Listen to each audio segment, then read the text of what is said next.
Você está sintonizado na Folha FM 98,3, a rádio que toca você. Hoje é quinta-feira, dia 21 de novembro de 2019, dia da consciência. Aliás, ontem foi dia da consciência negra. Ontem. Isso aí, mas seguindo. Deixa eu abrir aqui para Luísio o microfone. Bom dia, Luísio. São 7h05. Bom dia também aos ouvintes. Eu sou Marco Antônio Rodrigues. E começa agora o Folha no Ar, primeira edição, oferecimento Laboratórios Plínio Bacelar e Clínica Proteus. Vamos agora aos principais assuntos e manchetes do jornal Folha da Manhã, mas antes, previsão para hoje, tempo nublado, como a gente já vem falando já há uns 3 dias. Aliás, ontem choveu mais do que nós prevíamos aqui, né? Alguns locais, bom, isso nós vamos contar aqui. Máxima de 24, mínima de 21, no momento 23 graus aqui no centro. A chuva cai dentro do HGG e suspende o atendimento clínico. Parte do teto do hospital cedeu, interditando 7 setores e forçando transferência de pacientes. Mortes do avô e do neto, suspeito de encomendar o homicídio, é apresentado. Operação Chequinho, STJ, foi o STJ, né, que negou a habeas corpus a Quelinho Virgílio e Linda Mara. STF, perdão. Entre os maiores índices, a infestação do Aedes em Campos ainda preocupa. Paixão rubro-negra, boa fase da equipe do Flamengo alavanca a venda de produtos. Orientação útil, Procon dá dicas para as compras na Black Friday.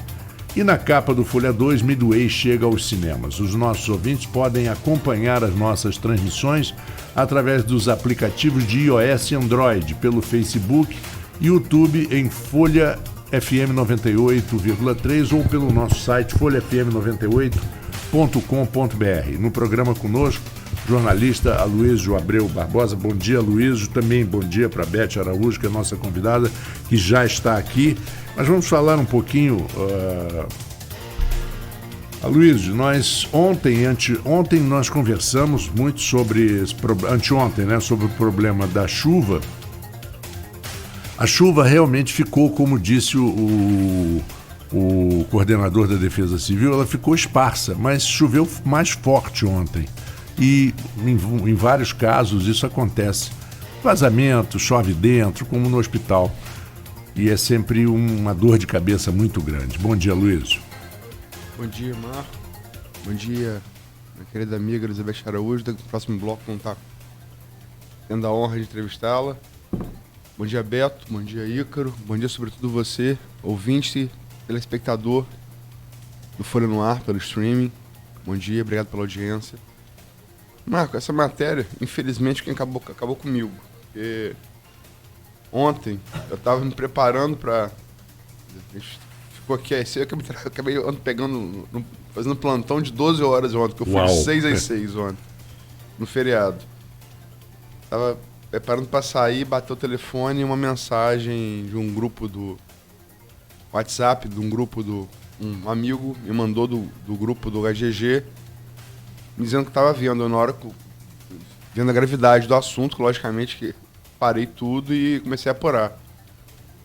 Foi o seguinte, na verdade, o projeto da HGG, desde que ele foi executado no governo Arnaldo Viana, é um projeto do arquiteto Vitor Aquino, até acho que a gente deve até chamá-lo para conversar na semana que vem, para ele esclarecer. É um arquiteto muito competente. Muito talentoso. E já esteve aqui conosco, eu acho que a gente deve chamá-lo para esclarecer sobre isso, porque, na verdade, eu quero crer que tenha sido uma falha de execução do projeto.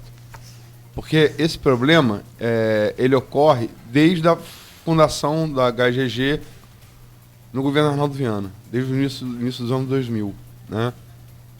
E o fato é que ontem choveu, o teto caiu no quarto dos médicos da UTI, na parte de trás do hospital, que ali está o problema, né?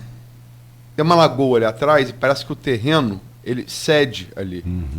Então, o problema de alicerce, você sabe disso melhor que eu, o problema de alicerce, arquiteto. Né?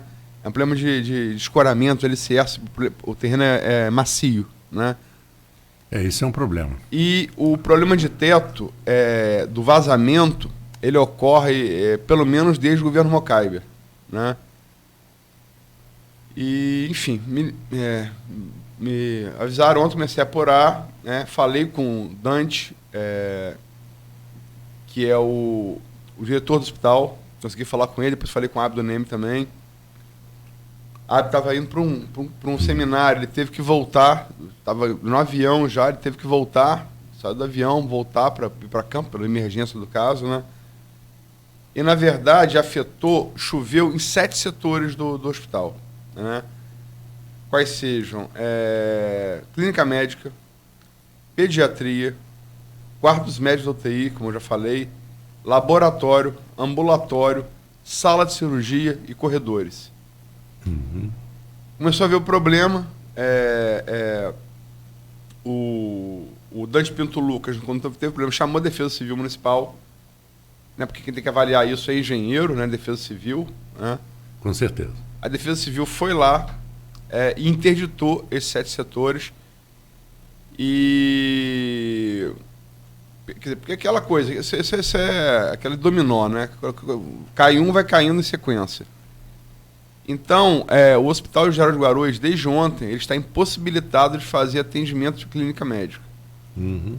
Que presta diariamente a dezenas, centenas de cidadãos, né? Ali, sobretudo da área de Guarulhos. E desde ontem ele foram fechadas essas áreas, mas aí você vai... Aquela coisa, fecha uma área e tem que remover as pessoas dessa área para outra área. Então, por isso que eu falo que é um dominó. Então, a ideia do Dante, pelo menos que ele falou comigo ontem, era trabalhar somente com UTI, né? E unidade de pacientes graves, né? Ele, quer dizer, nessa remodelação, ele pretendia, isso me disse ontem, logicamente a gente tem que vai ver como é que a coisa ficou hoje. Manter o serviço de UTI, UPG, que é unidade de pacientes graves, pediatria com emergência, urologia e duas enfermarias com uma retaguarda para UTI. UTI tem uma triagem, né? Uhum. Você vai para UPG, que é unidade de pacientes graves, se for necessário para UTI. E embora campus tenha muitos leitos para pacientes normais, UTI já é um pouco diferente, né? Requer mais atenção, requer mais preparo. Enfim, desde ontem está suspenso o atendimento clínico no HGG, como eu já disse, e transferência de pacientes, né? Hábito começou a ligar assim que soube, começou a ligar para hospitais conveniados, né? A Santa Casa ontem já recebeu 25 pacientes da UHGG, o Hospital Escola Alvorovim recebeu 4 e o Hospital Plantadores de Cana também se ofereceu para receber, mas estava sendo negociado até o início da noite de ontem, não tinha esse número ainda. Pode ser que hoje já tenha, né? Uhum. Estou falando que eu apurei essa matéria no início da noite de ontem. Fiquei nela, enfim, até acabar. Até acabar a edição do jornal. Tempo que fechar o jornal, eu entreguei a matéria. Aliás, Josélia Matias, minha editora preferida, fazer plantão de 12 horas no feriado, vou falar com o dono de Abreu, vou querer aumento. Mas, enfim, o quadro é esse. Ábido, provisoriamente, colocou a Secretaria de Saúde instalada no HGG. Hoje a Secretaria de Saúde está funcionando no HGG. Tipo, linha de frente mesmo, uhum, né? Para ver como é que o quadro vai ficar. Agora o quadro é muito grave. Uhum. Estamos falando do segundo maior hospital público de Campos, né? E uma coisa que se falou, chuva, obra do acaso. Mas Paulo Feijó, o ex-deputado Paulo Feijó, ainda deputado, ele aprovou uma emenda parlamentar de 5 milhões, de valor de 5 milhões de reais para a HGG. Né? Esse dinheiro ainda não foi liberado pela Caixa Econômica Federal, mas está lá, está previsto na execução orçamentária. O município, para adiantar, mesmo antes do dinheiro ser liberado, formalizou a licitação. E de 1º de novembro foi feita a primeira etapa da licitação. Eram 3 empresas, ficaram 2. Logicamente que quem fica de fora contesta judicialmente, isso é um processo burocrático, né? Uhum. E a escolha dentre as duas, está marcada para hoje. Entre as duas empresas. Hoje. Agora 10 da manhã, daqui a pouquinho. 10 da manhã. E o problema ocorre ontem, né? Uhum. É aquela coisa, a gente fala aqui, já falou com outra história aqui sobre Garrincha na Copa 58.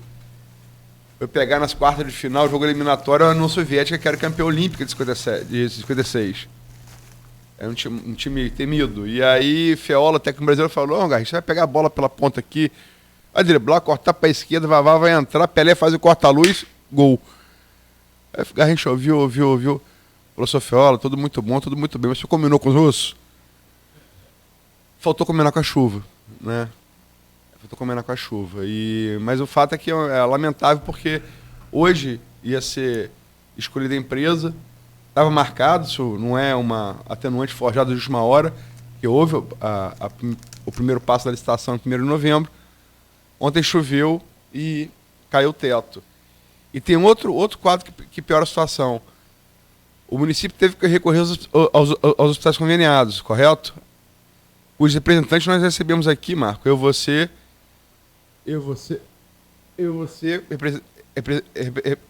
recebemos aqui, e o município está atrasado por conta de queda na receita de petróleo desde julho, agosto, setembro, outubro. São 4 meses de atraso no pagamento da complementação, que é o que o município paga, além da tabela do SUS.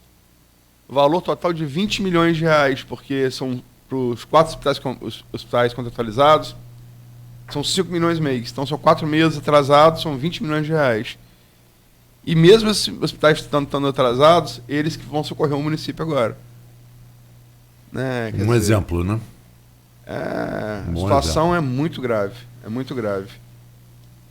Enfim, lamentamos, porque imagina a pessoa está doente. Tem o blog que trouxe fotos, a edição da Folha da Manhã hoje traz fotos também. Sim.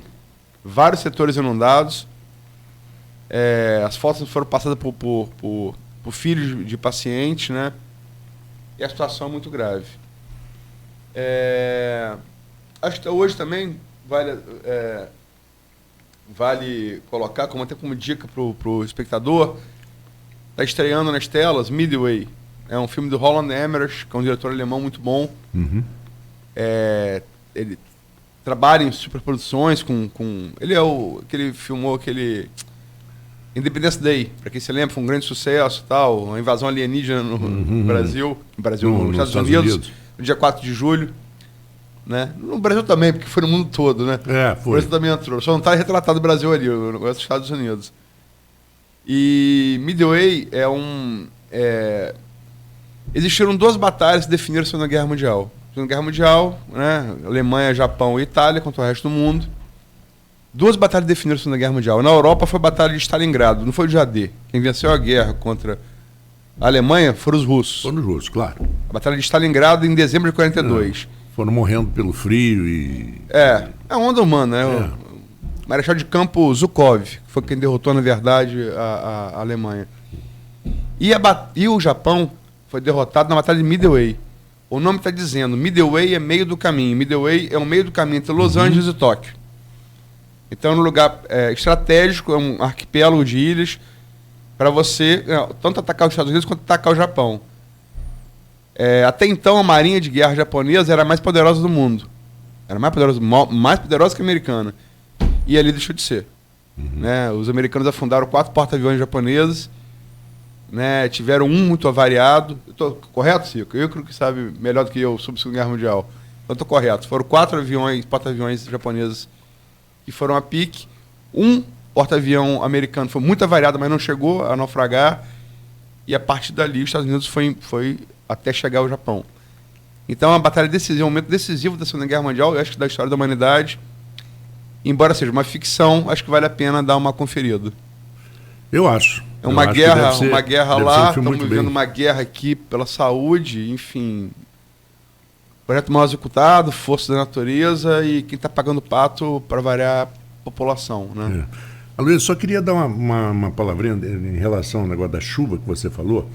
chuva realmente complica, né? E uma das coisas mais difíceis numa construção, eu conversava muito ali na Faculdade de Arquitetura, do Uniflu, com o Ricardo, que é um professor e é especializado em impermeabilização. Isso é uma das coisas mais difíceis, uma das áreas mais difíceis, porque a chuva ela entra em qualquer lugar. A água, ela vai... Gravidade, né? Qualquer lugar ela entra, e se ela for encontrando, ela vai entrando, não tem tamanho, não tem nada, não existe nada que impeça. Então, dificilmente, mas muito raramente, prédios que têm problemas de infiltração, dificilmente é problema do projeto.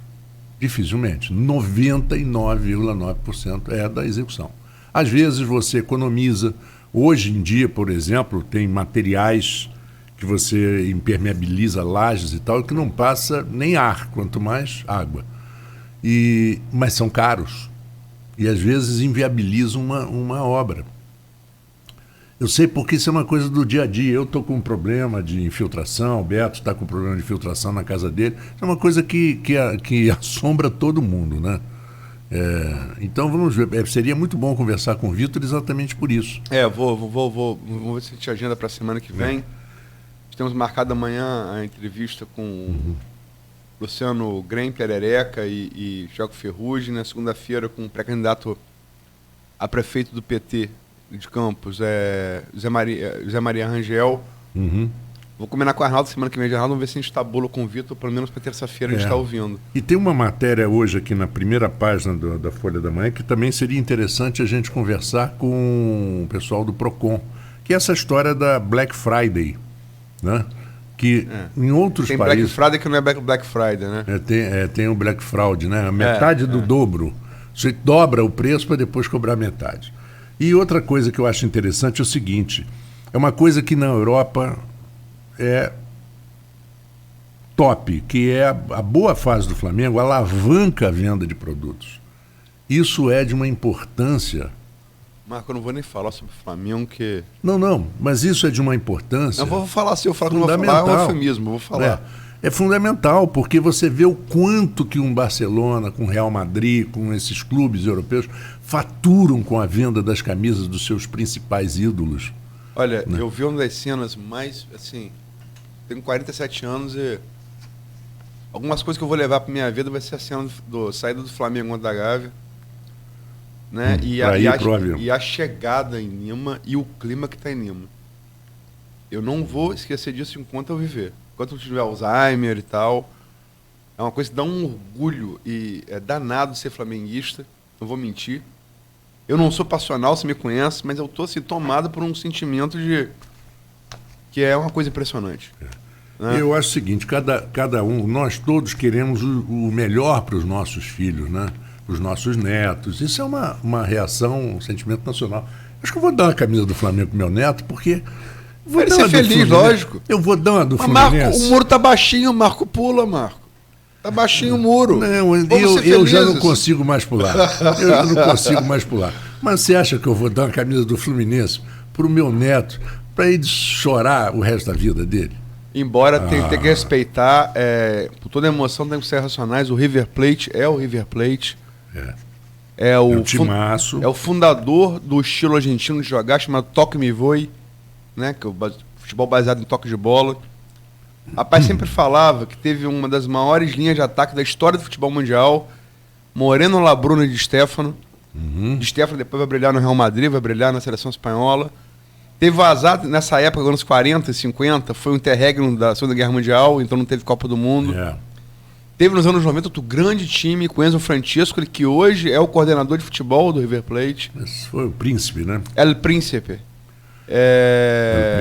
Uruguaio. Né? Enfim, é um timaço. 4 vezes campeão da América do Sul, atual campeão da Libertadores. Tem o maior técnico da América Latina, que é Marcelo Gallardo, né? Que foi um grande jogador também. Grande jogador, jogou 2 Copas do Mundo pela Argentina. É cotado para assumir o Barcelona de Messi. Então, devagar com andor, é o River Plate. Não é um time qualquer, né? Eu tenho muito respeito pela história do River Plate. Acho que Flamengo e River, sobretudo, são dois clubes de futebol que podem dar exemplo para os demais, porque o futebol é só uma consequência. Eles se reformularam enquanto clube de futebol. Sócio lá não apita sobre o time. Presidente não apita sobre o time, como é no Flamengo. É profissional. Profissionalizou-se o futebol. Exatamente. O que ocorre hoje no Santos, por exemplo, que o Autuori está pedindo demissão porque presidente falando que tem que escalar o jogador A, B ou C, isso não ocorre no Flamengo, no Rio. Aliás, o Paulo Autuori pediu demissão do Fluminense por causa disso. Sim. Então, tá explicado. Mas é profissional, Marco. Lógico. O sócio só elege presidente, ele não dá um apito sobre o time de futebol. E muito menos a torcida. Não a torcida Sim. de uma maneira geral, mas nós vemos em São Paulo uma influência extremamente nociva da Mancha Verde, do Gaviões da Fiel, que invadem o treinamento, agridem o dirigente. O papel da torcida é fazer o que a torcida do Flamengo fez ontem, é apoiar o time. Criticar, logicamente, quando o time está mal. Não, lógico. Mas dentro dos limites da relação torcedor-time. Você não manda no time. O Flamengo e o River, independente de quem vença, e vai fazer essa final com o Liverpool, são dois produtos de projetos. Projetos que não passam só de futebol, eles são projetos de como gerir um clube, né? Onde o sócio tem direito a ingresso preferencial e tal, mas não apita sobre o time. Nem o presidente ele pactou um projeto de médio prazo, e está dando resultado. Então, o Flamengo e o River estarem na final é muito merecido para lecionar ao resto do futebol sul-americano como se deve gerir o clube de futebol. Né? O Flamengo é um exemplo e o River também é. E eu acho que fazem, nesse sentido, além do futebol, com muita justiça a final da Libertadores. E, gente, tá linda a festa, mas vamos ter respeito porque o River é o River. E qualquer placar pode sair no sábado. Qualquer placar. É verdade. Bom, vamos lá então. São 7h27.